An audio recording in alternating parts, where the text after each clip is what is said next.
Family businesses. A large number of successful businesses nowadays are run as family-owned businesses. Many of these entities have diversified business portfolios, and therefore they have created multiple streams of income. Because of this diversity, the management of resources becomes a major challenge. In addition to this, evaluating business performance also presents another major challenge. It is quite common to find the owners mixing up capital, moving money from one business to sustain another business without an objective review. The result is you may find an overcapitalized loss-making business at the expense of a profit-making business. Clarity of vision is another thing that family businesses don't have. And therefore, you would find there's an absence of unity among the family members, individualized action instead of cooperation, and therefore losing out from the benefits of economies of scale or building critical mass. This absence of vision also creates an element of lack of transparency, which translates to lack of trust within the family members. This lack of trust is exacerbated, especially on matters of paying out dividends or distribution of profits. Succession or passing on the baton from one generation to another is another issue of great concern, especially when it comes to family-owned businesses.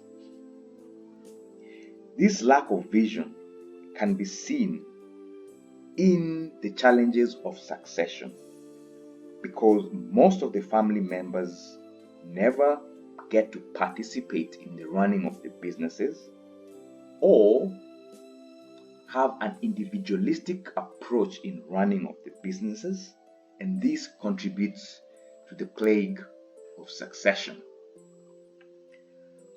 I can therefore summarize these challenges into 4. The first one is raising and allocating capital. The second one is evaluating business performance.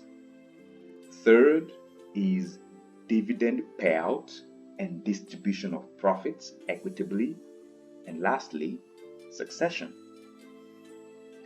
The best way to address these 4 challenges is by creating a good company structure.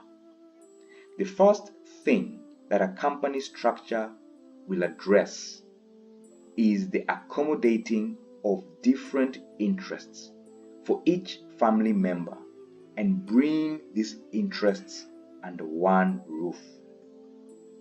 The holding company, being the parent company, should be owned by each and every family member.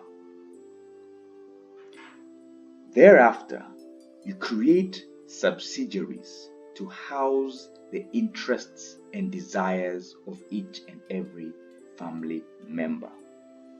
So, for example, if you have the father in love with real estate and the mother desires to create an establishment in the fashion industry, and you have a child who loves music and entertainment, then the family should create 3 subsidiaries to the holding company. One run by the father in real estate industry, the second one run by the mother in the fashion industry, and the third one run by the child in the entertainment industry. Let's look at how this company structure can begin to solve the four challenges that we saw: raising capital and allocating this capital. The purpose of a holding company is to do exactly that, to hold capital.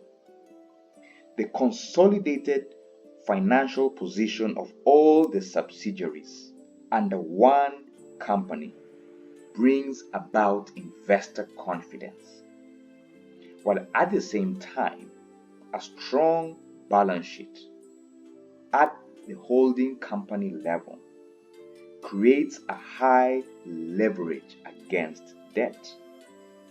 You therefore have a higher chance being successful in raising capital at the holding company level than you are at an individual company level.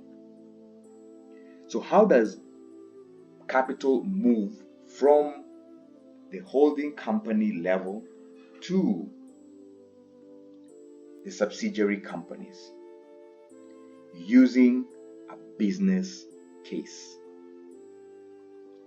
For any of the subsidiaries to qualify to receive capital from the holding company, the person who's running the subsidiary company should present a business case. This business case should indicate the reason for the capital required, how they intend to pay it back, and finally, how this capital will increase the value of the entire group.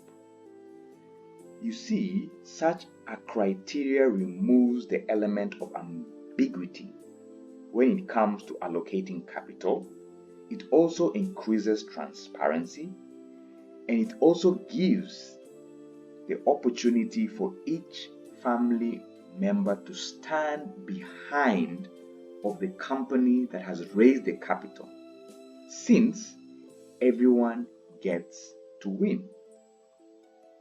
The lack of such a method in distributing capital may lead to family squabbles or claims of unfair treatment within family relationships.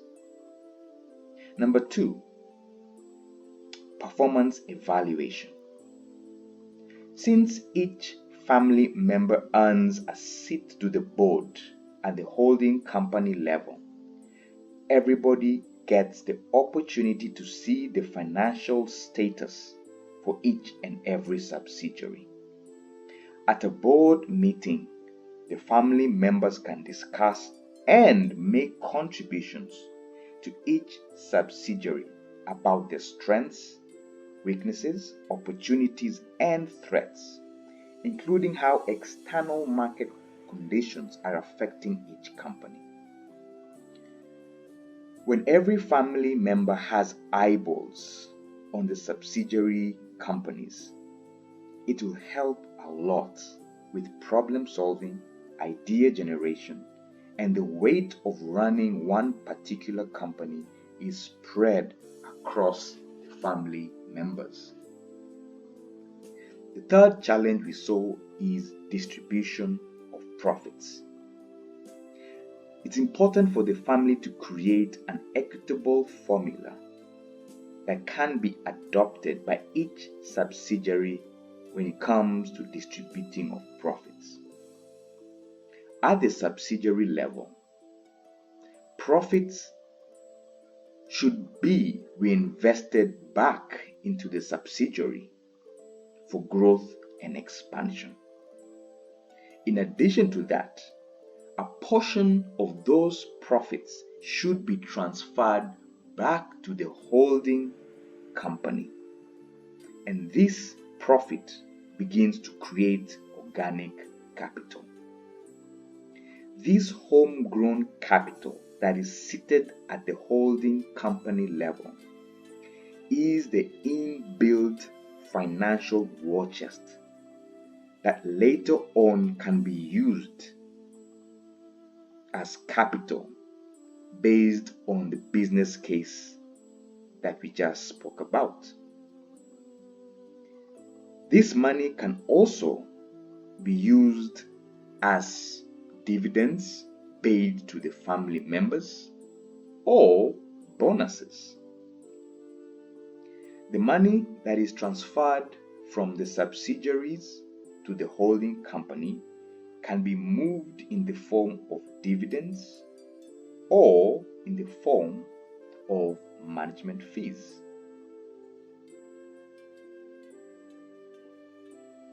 Last but not least is the issue of succession. The benefit of a company structure with regards to succession is that a company structure is a business system. This is different from hard assets. The assets of the company will be owned by the subsidiaries, and the subsidiaries will be owned by the holding company. You see, each and every family member will have a stake at the holding company level, and therefore it will be in everyone's best interest to keep the company structure in one unit. In the case of your demise, your children inherit a business system as opposed to inheriting assets. If they have been part and parcel of building this business system, then your children will naturally be loyal to the business structure that you have created. They'll have a culture of entrepreneurship, and they would have the opportunity to own or hone their business acumen skills over the years. So a company structure creates an environment and a culture of business which you end up passing on to the next generation. I hope this business structure has been helpful, and if you've liked this video, please like, share, and subscribe to my YouTube channel. Thank you, and bye for now.